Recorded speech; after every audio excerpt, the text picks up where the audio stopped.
Hmm.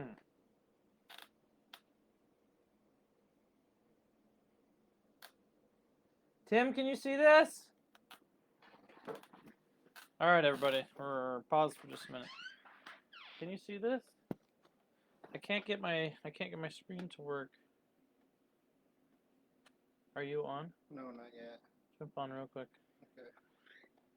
Okay, everybody, pause for us here.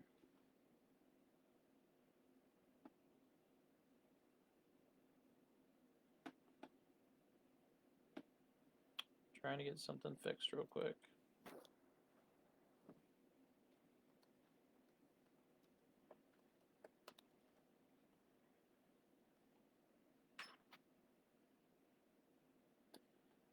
Okay.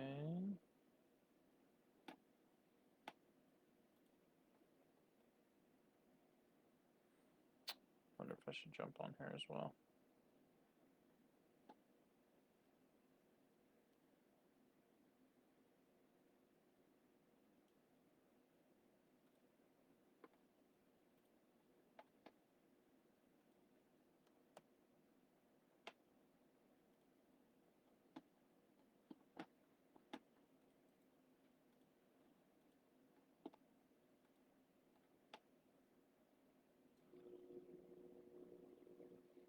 Don't see your screen. Okay, so hi Shirley.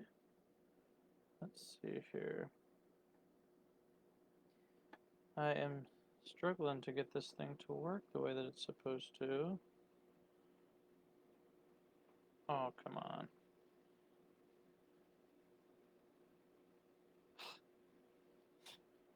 All right, my phone's not going to work. So, this is going to be what we're going to do. Can you hear me when I talk on there? Yeah, but it's a little delayed. Okay. So, this is what we're going to do, everyone. I'm going to start here in about 30 seconds. Because I'm having some interesting stuff going on with my technology. We are just going to start here. Hey, Tim, can you see when I switch it over here? Real quick question. Can you see this when I go here? What's that?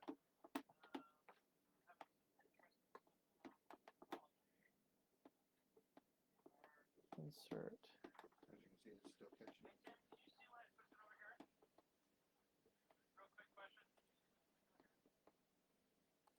Oh. I need my present mode. Okay, so slideshow. Here we go. Awesome. It'll just take a minute to catch up, but you're on there now. Perfect. Okay, thanks, Tim. Of course. All right, everybody. Sadly, I am not going to be able to see questions until the end. So we're just going to go ahead and get started. So if you would put questions in, that would be great. So I'm Dr. Cy Fisher. We're going to talk about cold and flu season, immune systems, kind of how to check in with your own immune system, understanding a little bit more about the immune system.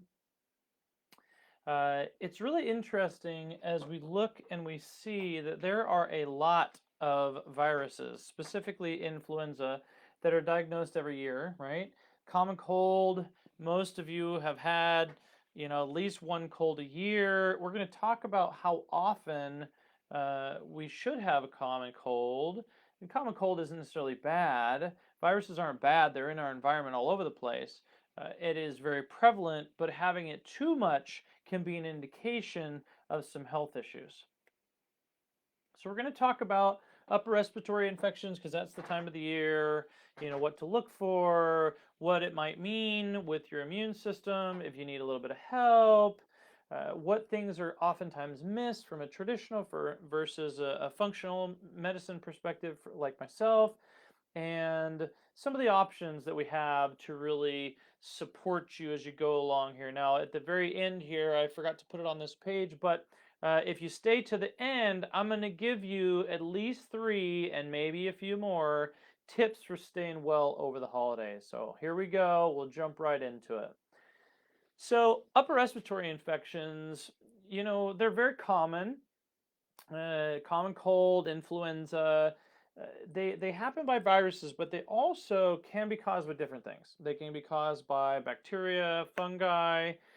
Typically, the route or the duration, the total time that you have an upper respiratory infection is usually between a week and 2 weeks, right? You feel like crap for a couple of days. Maybe you got a little bit of a cough, runny nose, those sorts of things for the last few days. Maybe a fever in there. And so it's really important to kind of understand that this is a normal, common cold and flu symptom. Generally speaking, if you're a human being, you've had this process before.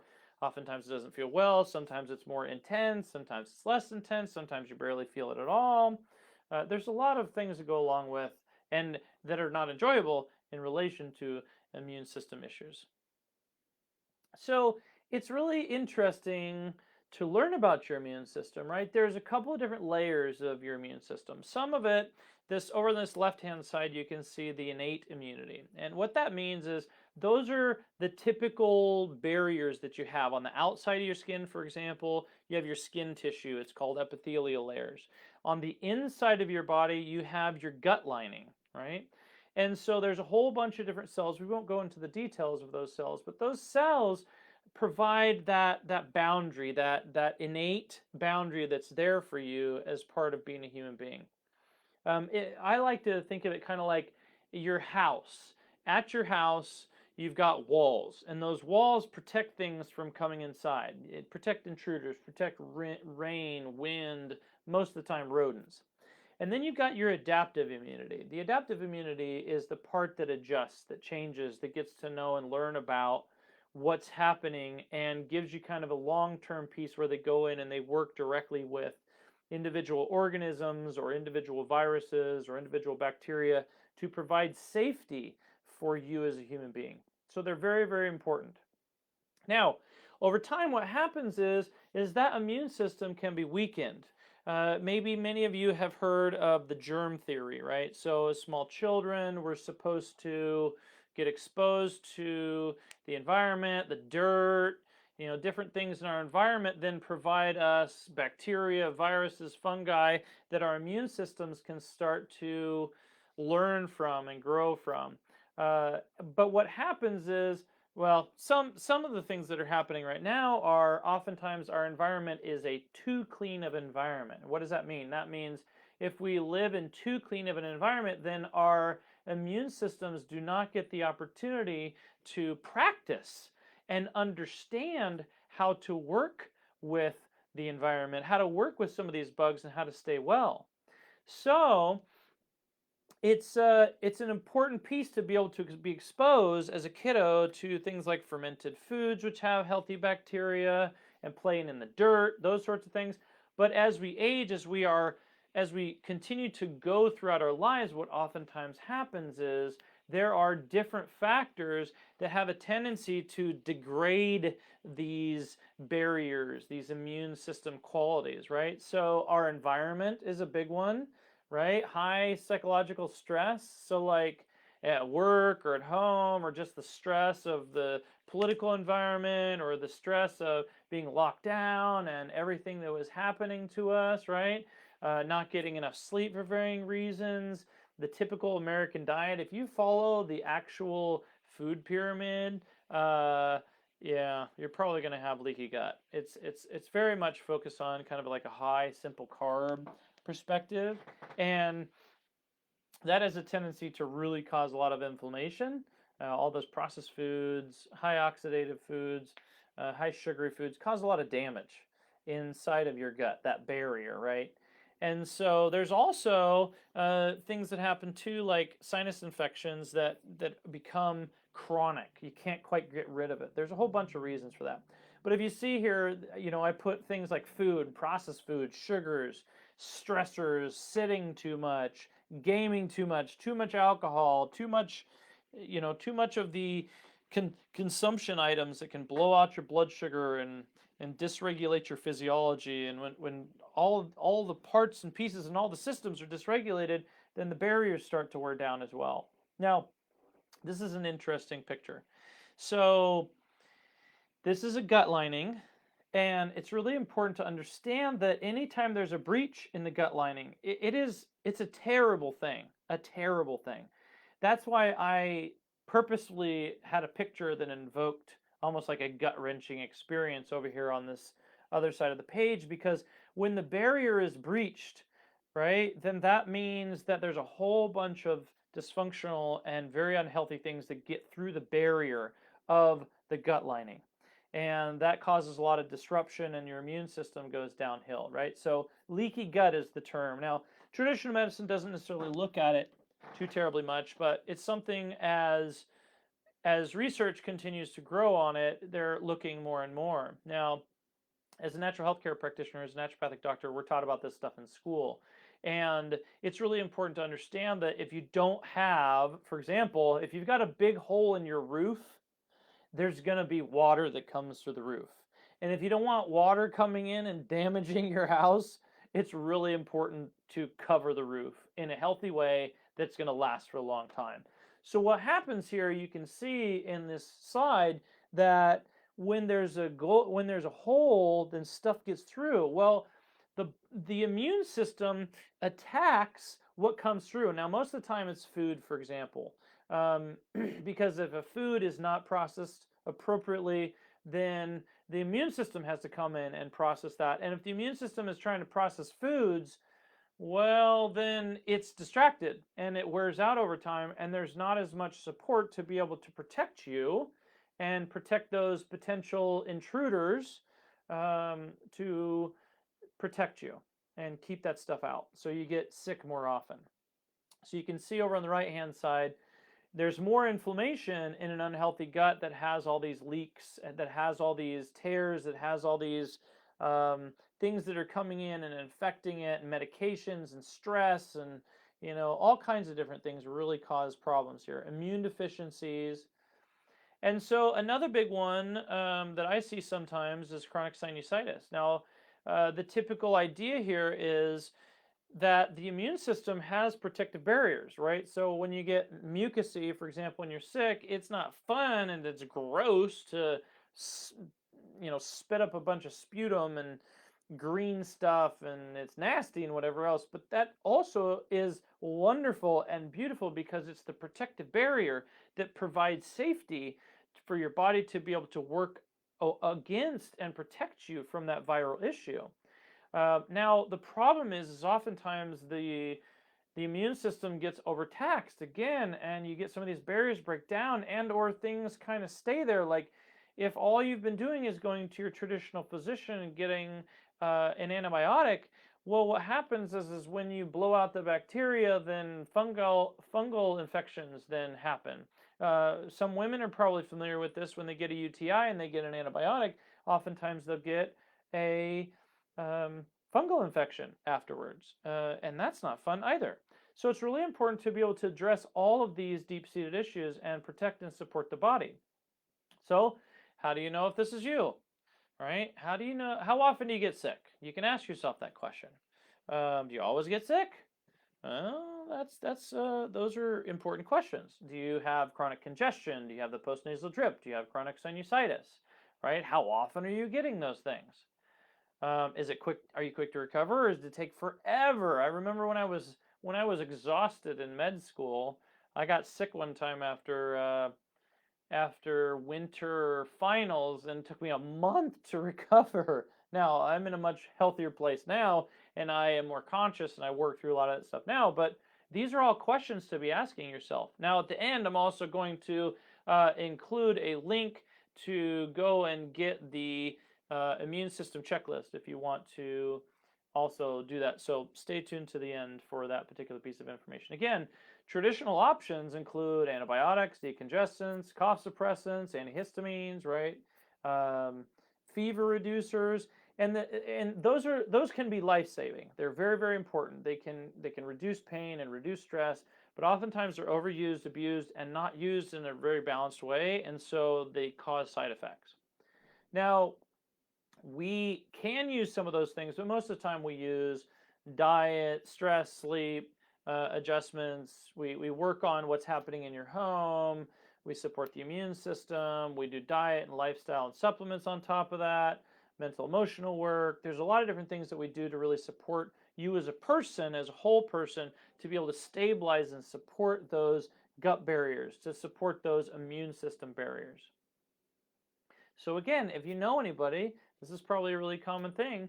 If you miss a lot of school or miss a lot of work, you probably have a friend or a colleague or somebody that you know that this is their situation, right? Especially if you're doing like 3 or more cold or flu episodes per season. That's a lot of getting sick.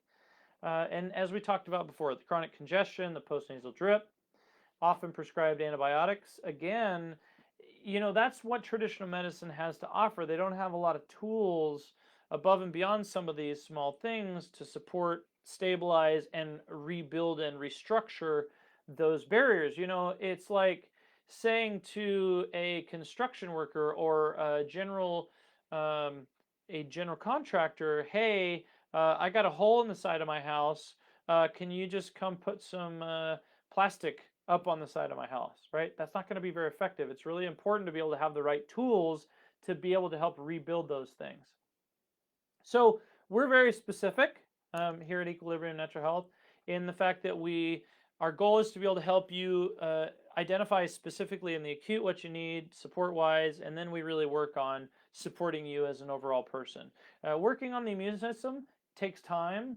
There was time involved in the degradation of the immune system and the boundaries and the barriers that you have. And so it's really important to understand that in order to address some of those root causes, it's not just as simple as taking a drug to reduce your symptoms. You need to address, what's in your environment. What are you stressing about? How are you sleeping? Are you getting the foods that you need? Are you eating foods that are inflammatory? And so all these things are really, really important. And it's really important to understand I do not believe in a one-size-fits-all implementation program. This is a great place for me to describe how I treat patients, especially from a nutritional perspective. And many of you know this and are familiar with the way that I do this, but just for clarification purposes, I'm kind of the third method, right? So I believe that there's a third of the population that does really well on mostly and heavy emphasis on green vegetables, a third of the population that does mostly and or heavily focused on proteins, and then a third of the population that does really well right in the middle. And then there's some special exceptions to that rule. But everybody needs a customized individual diet based on their individual setup. I do a specialty urine and saliva test in my office that helps me identify that on top of and in conjunction with functional blood work and in a very long intake to tell me about a person, as well as in-office checking. I do an abdominal exam. We look in a person's mouth and their eyes. We do blood pressures and pulses. All these things really help us know individually about what's going on with an individual person. Because the idea here is the goal is to be able to address the root reason why you're having holes blown in the wall of your immune system, right? What are some life skills that you can acquire, we need to help you acquire so you can better recognize when things are happening to yourself so that you can readjust, you can be empowered, you can take control of your life and understand what you need to change in order to be able to be a healthier self and have that healthier self-regulation that will then provide your immune system the capabilities and the necessary tools and building blocks to then expand and reestablish a healthy barrier so you can be healthy. Right? So we have a general immune foundations program that works on that supplement lifestyle intervention. We work with a person. We have resources. We do homework. We have follow-up appointments. I am doing some group webinar visits in the future and more of these visits online. So for those of you who have stayed here for the end, I want to share with you a few ways to stay healthy over the holidays. These are some of the things that I promised, and I did give you a few more than 3, and then I'm going to go see if I can get off of this and answer anyone's specific questions. But these are some of the ways to stay healthy over the holidays, right? So hydration is very important. We talked about inflammation. I love sharing with people the idea that if you have a fire, what is the first thing to think of in order to be able to put that fire out? And that is going to be to stay hydrated. And a good rough estimate is about half your body weight in ounces. Now that's a hard goal to accomplish if that's not what you're used to doing. but I can guarantee you I see a massive change in the patients that I work with who are able to utilize water as if it's a drug. If you need to think about water as a drug for you in order for your body to get well, think of it in that way because it really does make a huge difference.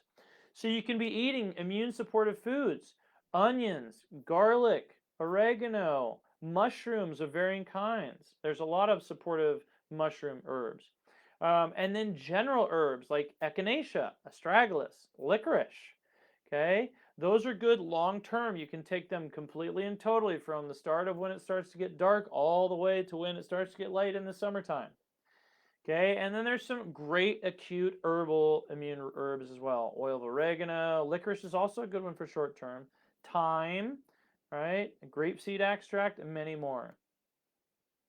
So another big component is to work on becoming aware of how much sugar you're actually consuming.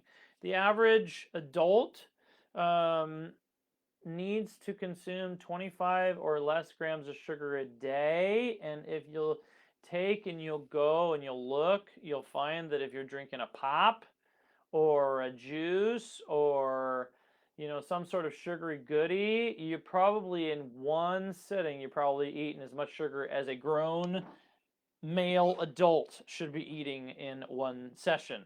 So that doesn't do well with the long-term health of your immune system. That causes inflammation, which again goes through that whole process which we've talked about already. So rest is important. That is the time when we repair, and that is essential, right? Working on healthy boundaries is another big one that helps with the immune system. And some energetic modes of thinking that you probably have seen Tarzan when he beats on his chest. Ah, right. The thymus is underneath the chest right there, where Tarzan is beating his chest. And in some energetic modes of thinking, that is where your power comes from. So that's related to your immune system because your thymus is a big part of your immune system. So in order for you to keep your power, it's very important for you to be able to have healthy boundaries with people that you love, with people that you work with friends, because that additional stress can affect and reduce your immune system. So, which leads me to my next piece, which is things like stress management, including things like journaling and meditation. A lot of people nowadays really have a hard time with meditation. One of the things I'm currently endeavoring myself is 15 minutes a day of sitting in quiet solitude. If you need to, you can go sit and close a closet door and sit in the dark for 15 minutes and do nothing but go inside and listen to yourself. That's really, really important. Castor oil is another really great one you can use acutely. Hydrotherapy, hot and cold showers ending on cold, supportive nutrient foods, dense foods like bone broth, and make sure you're doing it warm if you're sick. Warming foods for fall are really important, things like soups and stews, and then simple nutritional things, which you've probably heard of with the pandemic. Zinc, vitamin C, vitamin D, those are things you can use anytime you need to support the immune system. Quercetin and NAC specifically are for particular viral issues that we've had recently. Also, again, becoming aware of how much processed foods you're consuming, avoiding alcohol, eating a whole foods diet, and understanding where your food's actually coming from, understand how processed your foods are. Again, going back to that regular social connections, there's some research that shows that people will live longer and healthier if they have regular social connection. And people who do not have regular social connection die on average 10 to 15 years earlier and in miserable condition. So that's a really good one to be able to check with yourself because social connection can be difficult. It does require a lot of work and effort. So this is work, people. This is work. In order to be able to really make this happen, it does require a fair amount of work. So it's important to be able to understand and work with in integrating logic and emotion into your relationships as well. And we talked about the 15-minute meditation. So the next piece is to understand that there are a lot of different things that if you need some additional support above and beyond what we've talked about today, I do have an immune assessment quiz. And let's see if I have it in here, just like this. So I have a download for you. I'll go ahead and I'm going to have to jump off here or jump on another page and copy the page, and I'll put it in the questionnaire and or I'll put it on the page. If you want to go ahead and download the immune assessment quiz for yourself, you can check and see where you're at. Check your immune status. If you need additional support, please give us a call or jump on our website. We have an online intake where you can ask some additional questions. You can also join our Facebook group, and we love when people come and check out our Facebook or our YouTube videos. I try